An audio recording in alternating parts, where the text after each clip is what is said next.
Hallelujah, good morning. क्या आप उठ गए हैं? क्या प्रार्थना की? क्या आप प्रभु की भय भक्ति में अपना जीवन बिता रहे हैं? अगर हमें परमेश्वर का भय है तो फिर इंसानों से डरने की जरूरत नहीं, और जिनमें परमेश्वर का भय नहीं वे हर तमाम अन्य चीजों से डरते हैं। आइए प्रभु के भय भक्ति में जीवन बिताने के लिए हम उनकी कृपा मांगे। प्रार्थना। महापवित्र परमेश्वर, प्रभु, इस संसार जिसमें परमेश्वर को आज कोई भी स्थान नहीं देता,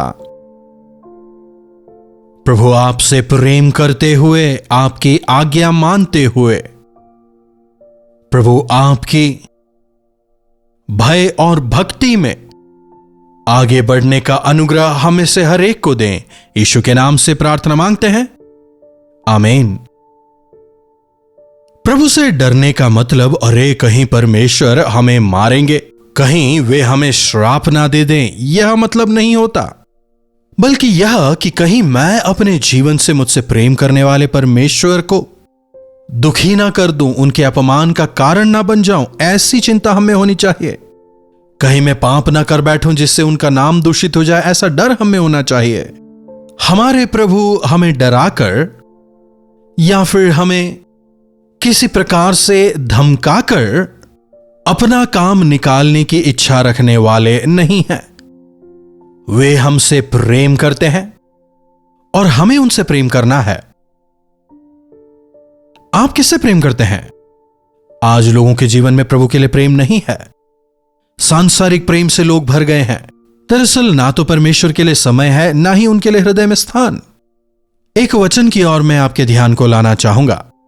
रोमियो की पत्री, उसका पहला अध्याय, उसकी 21वीं आयत से पढ़ना चाहूंगा।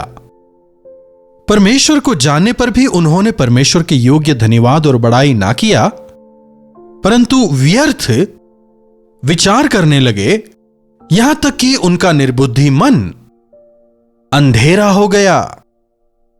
परमेश्वर को जानने के बावजूद भी उन्होंने परमेश्वर की बड़ाई नहीं की, उन्हें धन्यवाद नहीं दिया,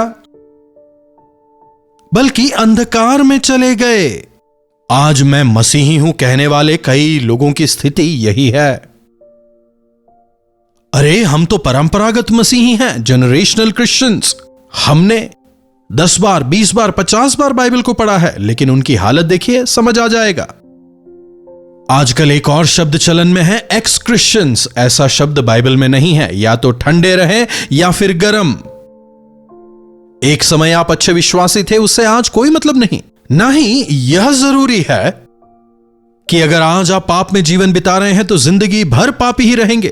प्रभु आपको क्षमा करने के लिए हमेशा तैयार हैं। व्यर्थ विचार करने लगे, यहां तक कि उनका निर्बुद्धि मन अंधेरा हो गया। अपने आप को बुद्धिमान जताकर मूर्ख बन गए। समझ रहे हैं? निर्बुद्धि मन अंधेरा हो गया। अंधकार में रहने वाले वे कहां पर हैं? क्या समझ पाएंगे? क्या वे फर्क महसूस करने पाएंगे? अंधकार में रहने वालों को क्या कोई रंग नजर आएगा? क्या संसार की खूबसूरती वे देख पाएंगे? अगर आपको अंधेरी कोठरी में डाल दिया जाए, आपके आसपास क्या है आपको समझ नहीं आएगा ना? आज कई लोगों की जिंदगी कुछ ऐसी ही हो गई है। अंधकारमय हो गया है। कहां खड़े हैं नहीं पता चल रहा, क्या कर रहे हैं समझ नहीं आ रहा, ऐसी स्थिति हो गई है। लेकिन क्यों? मैं ही जगत की ज्योति हूं कहने वाले प्रभु को अपने हृदय में आपने स्थान नहीं दिया। सच्ची ज्योति जो हर एक मनुष्य को प्रकाशित करती है, उस ज्योति को आपने अपने जीवन में स्थान नहीं दिया। इसलिए आपके शरीर का जो दिया है वो आंख है। अगर वो आंख ही खराब हो जाए तो फिर क्या बचा? जिस प्रकार से बाइबल हमें बताता है, आज कई लोग इसी प्रकार के अंधकार में जी रहे हैं, यहां तक कि विश्वासी कहलाने वाले भी। 23वीं आयत, और अविनाशी परमेश्वर की महिमा को नाशमान मनुष्यों और पक्षियों और चौपायों और रेंगने वाले जंतुओं की मूरत की समानता में बदल डाला। अविनाशी परमेश्वर की महिमा को अनंत परमेश्वर के स्वरूप को नाशमान वस्तुओं में, मनुष्यों में, पक्षियों में, चौपायों में, रेंगने वाले जंतुओं में वे खोजने लगे। अविनाशी परमेश्वर की आराधना नहीं करना चाहते। रेंगने वाले जंतुओं की आराधना, पशुओं की आराधना करने में उन्हें तसल्ली होती है, क्योंकि उनका मन अंधकार से भर गया है, भ्रष्ट हो गया है। 26वीं आयत देखिए, रोमियों की पत्री पहला अध्याय 26वीं आयत पढ़ रहा हूं। मेरे बोल नहीं है, बाइबल में जो लिखा है वही बता रहा हूं। इसीलिए परमेश्वर ने उन्हें नीच कामनाओं के वश में छोड़ दिया, यहां तक कि उनकी स्त्रियों ने भी स्वाभाविक व्यवहार को उससे जो स्वभाव के विरुद्ध है बदल डाला। वैसे ही पुरुष भी स्त्रियों के साथ स्वाभाविक व्यवहार छोड़कर आपस में कामातुर होकर जलने लगे, और पुरुषों ने पुरुषों के साथ निर्लज्ज काम करके अपने अपने काम का ठीक फल पाया। आपस में कामातुर होकर पुरुषों ने पुरुषों के साथ, स्त्रियों ने स्त्रियों के साथ अस्वाभाविक व्यवहार किया। कई जगहों पर जोर शोर से इसका प्रचार किया जाता है, यहां तक कि मसीही देशों में भी। चलो उनकी बात छोड़ देते हैं, हमारे क्या हाल है? सुनते हैं प्रभु के वचनों को, कहते हैं प्रभु को जानते हैं। क्या अपने जीवनों से प्रभु को महिमित करते हैं? क्या हमारे जीवनों में प्रभु के लिए स्थान है? जहां प्रभु रहते हैं वहां शैतान के लिए स्थान नहीं होता, अपवित्रता के लिए स्थान नहीं होता। जहां अपवित्रता होती है, पाप होता है, द्वेष होता है, वहां दुष्टात्माएं होती हैं। जहां मसीह यीशु होते हैं वहां प्रेम, शांति, समाधान, आशीष होता है। दूसरों की बात हम छोड़ें, पहले अपने आप को देखें, अपनी स्थिति को हम परखें। वैसे देशों के लिए, वैसे लोगों के लिए हम प्रार्थना विनती बाद में करें। क्या आपके जीवन के द्वारा प्रभु परमेश्वर का नाम महिमित हो रहा है, या फिर आप उनके नाम को शर्मिंदा कर रहे हैं? क्या आप जो कुछ करते हैं वे तमाम कार्य वचन के अनुसार हैं या नहीं, या फिर उन वचनों के भागों को लेकर उसे आप अपने हिसाब से तोड़ मरोड़ कर अपनी इच्छा के अनुसार आप उस वचन का इस्तेमाल करते हैं? परख कर देखें। पवित्र बाइबल हमें सचेत करता है। परमेश्वर कौन है?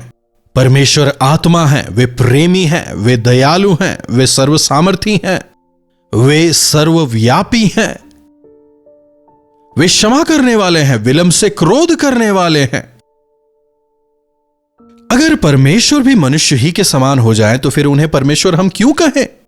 इंसान जो है उसमें लोभ, मोह, माया, क्रोध होता है, जबकि मनुष्यों में इस प्रकार के तमाम भाव मौजूद हैं। तो क्या इस मनुष्य को हम ईश्वर कह सकते हैं? यीशु मसीह को जरा देखिए, उनमें ना काम वासना थी, ना ही क्रोध था, ना ही द्वेष, ये भाव नहीं थे।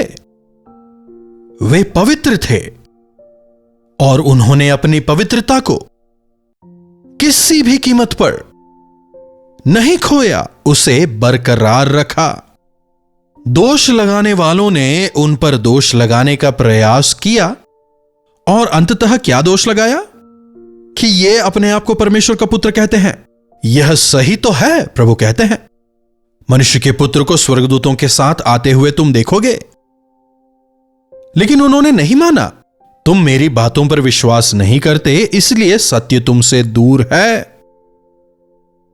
यीशु मसीह में क्रोध नहीं था, लोभ नहीं था, उनमें काम वासना नहीं थी। द विंसी कोड नाम की एक हॉलीवुड मूवी आई थी। एक व्यक्ति ने प्रयास किया कि यीशु मसीह का एक स्त्री के साथ संबंध था कहकर उस व्यक्ति ने संसार को भरमाने का प्रयास किया। अंततः जिस व्यक्ति ने यह पिक्चर बनाई थी वह भयंकर बीमारी का शिकार होकर मर गया। हम देखते हैं। परमेश्वर को अपमानित ना करें, उनके नाम को शर्मिंदा करने वाला जीवन आप बिल्कुल ना जिएं। अगर आपके जीवन में वास्तव में भक्ति है, अगर आप प्रभु की इच्छा के अनुसार जीवन बिता रहे हैं, तभी कहें कि मैं प्रभु की संतान हूं। अगर नहीं तो फिर मैं प्रभु पर विश्वास करता हूं लेकिन मैंने उद्धार नहीं पाया है, मुझे छुटकारे की जरूरत है। इस बात को स्पष्टता से कहें। जब तक अपनी बलहीनताओं को जानकर मानेंगे नहीं, छुटकारा कैसे मिलेगा? मुझे प्रभु चाहिए, जब तक आप में ऐसी इच्छा नहीं होगी तब तक प्रभु आपके हृदय में कैसे आएंगे? इसलिए इन अंत के दिनों में हम सावधानी से जिएं। मेरी भक्ति मेरे लिए काफी है कहकर ना जिएं। हर कोई अपनी मर्जी अनुसार जीता है, यही सही है, कहता भी है। हम प्रभु के सामने कैसे हैं? दरअसल मेरे हृदय में आखिर क्या है? क्या क्रोध, क्या द्वेष, स्वार्थ, क्या शैतान? अगर मेरे जीवन में प्रभु हो तो मेरा चाल चलन, मेरा व्यवहार प्रभु को प्रदर्शित करेगा। पवित्रता के साथ, प्रेम के साथ हम जीवन बिताने पाएंगे। यह अंतिम समय है। अंत के दिनों के हम काफी करीब हैं।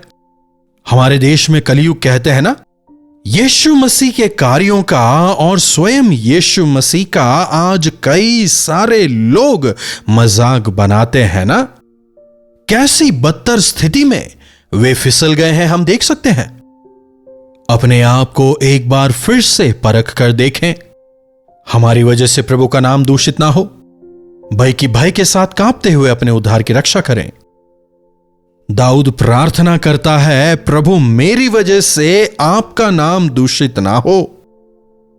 प्रभु आपके खोजियों के लिए मैं रुकावट का कारण ना बन जाऊं। इन अंत के दिनों में हम सावधानी से जिएं।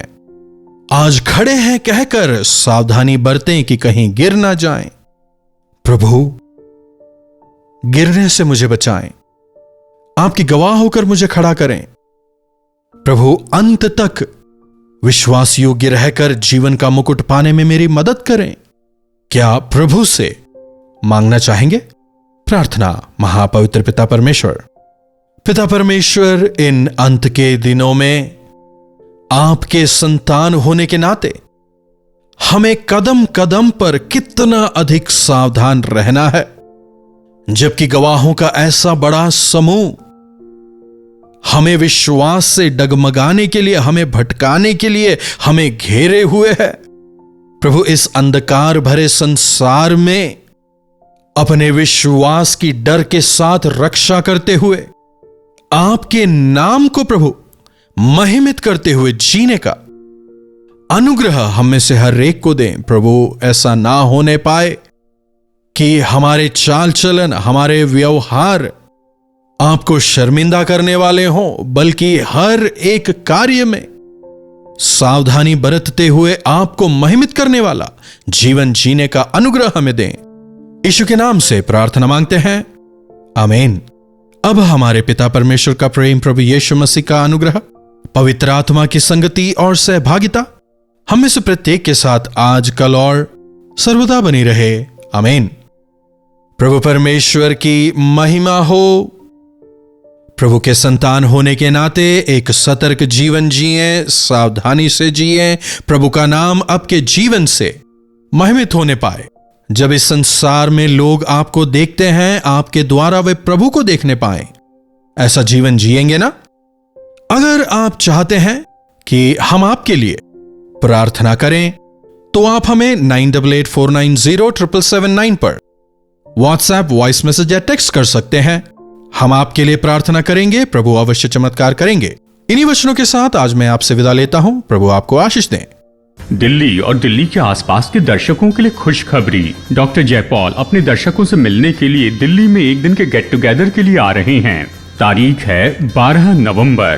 पहला सेशन दोपहर 2 बजे से 5 बजे तक, दूसरा सेशन शाम 6 बजे से 9 बजे तक। जगह है YWCA कॉन्सेंटिया हॉल, बंगला साहब गुरुद्वारा के पास, अशोक रोड, नई दिल्ली। अधिक जानकारी के लिए हमसे संपर्क कीजिए 8939393939 पर। तो डॉक्टर जयपॉल से मुलाकात करना न चूकें। कलवरी दर्शन, ये है प्रेम के दर्शन, यीशु प्रेम के दर्शन। कलवरी